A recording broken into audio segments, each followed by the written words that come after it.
Yo tout le monde, j'espère que vous allez bien. Je voulais juste faire une petite mise à jour rapide sur la préparation de la R21 parce qu'il y en a, putain, le start and stop c'est vraiment l'invention du diable ce truc, je peux plus me supporter ça.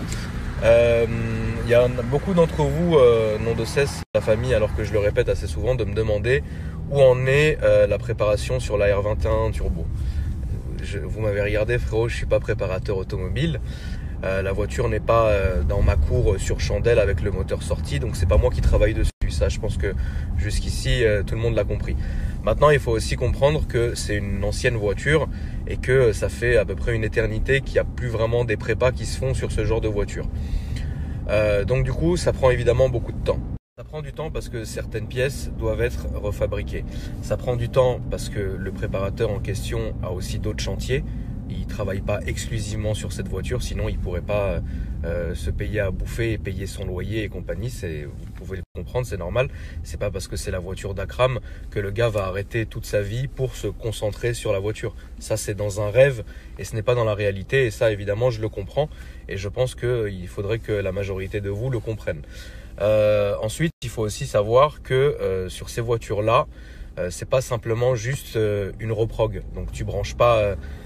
tu te branches pas et tu fais pas ta gestion en fait, c'est pas comme ça que ça marche.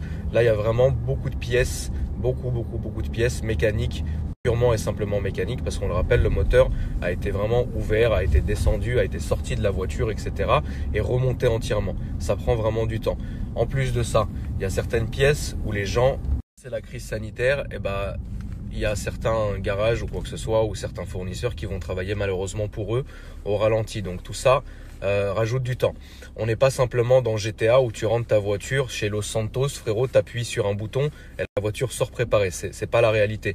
On n'est pas non plus sur une préparation, un stage 2 ou un stage 3 sur une Audi RS3 d'aujourd'hui, ou alors sur une voiture qui a 3-4 ans. Tu vois, là on est sur une voiture qui est assez ancienne, donc en fait tout prend du temps. Donc voilà, aujourd'hui je vais vous la faire courte. D'ici 2 à 3 semaines, la voiture sortira et on fera la vidéo. Donc je voulais juste vous rassurer par rapport à ça, parce que je sais qu'il y en a vraiment beaucoup qui attendent cette vidéo avec impatience, mais il y en a aussi évidemment beaucoup, et ça il faut le dire, qui pensent que le projet ne va pas aboutir et qui n'ont de cesse d'envoyer des messages et de poser des questions dans l'espoir de voir la personne se planter. Alors je vous dis la vérité, de vous à moi, clairement, ça arrivera pas. Donc généralement, quand je dis quelque chose, je le fais. C'est simplement que là, c'est même pas mon domaine, c'est pas mon problème, c'est rien du tout. Tout ce que j'ai fait, c'est payer et déposer la voiture. Le reste, après, c'est pas moi qui la monte, c'est pas moi qui truc.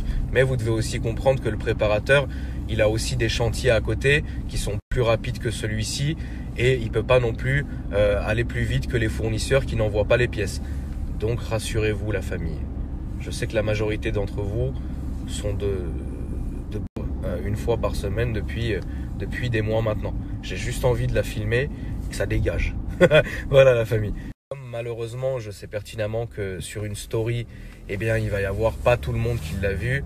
En fait, on revient toujours au même point, c'est-à-dire que le gars va te poser dans les commentaires dans 1 heure, elle en est où la R21? Mais en fait, frérot, si tu utilisais Instagram à bon escient, tu verrais que je m'évertue à faire des stories. C'est à ça aussi que ça sert, pour vous tenir au courant des divers projets en cours et des diverses choses en cours. Donc c'est pour ça que moi, franchement, la vérité, la famille, je fais mon maximum pour vous, mais si derrière les gens ils regardent pas ou quoi que ce soit, je peux pas. Tu vois ce que je veux dire? Ça dépend même plus de moi.